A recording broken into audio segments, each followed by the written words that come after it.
All right, welcome back. So now we're going to go into the pros and cons of using least to most prompt hierarchy.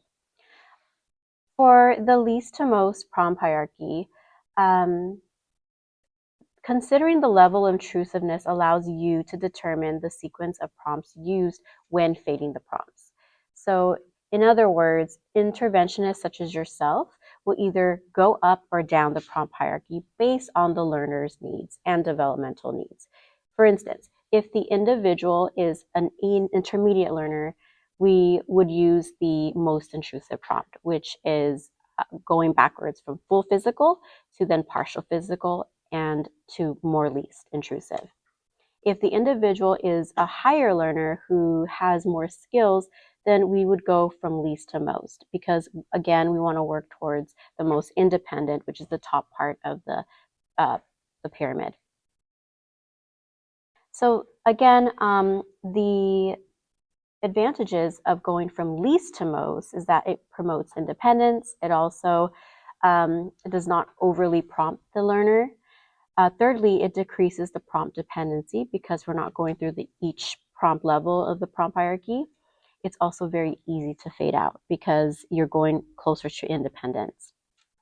The disadvantages are that it gives opportunity for errors. It also may increase maladaptive behaviors. So because you're going through any type of hierarchy, the learner might get a little frustrated. But I would say between the two, least to most is the most successful to fade out. From most to least, the advantages to that are it prevents error because you're prompting them immediately, giving them less error. Also, it prevents maladaptive behaviors because you're teaching the learner exactly how to do the response correctly because you're prompting in a more intrusive level. Also, the task is completed efficiently. And lastly, it exposes learner to multiple prompts. The disadvantage is that it also increases prompt dependency. So it's very similar to least to most. It also results in overly prompting, and it may take longer for the client to reach mastery. So depending on the client or learner's developmental level, that's the type of prompt hierarchy you want to use. At EIFC, we have a very flexible prompt hierarchy system. So we still do the first trial.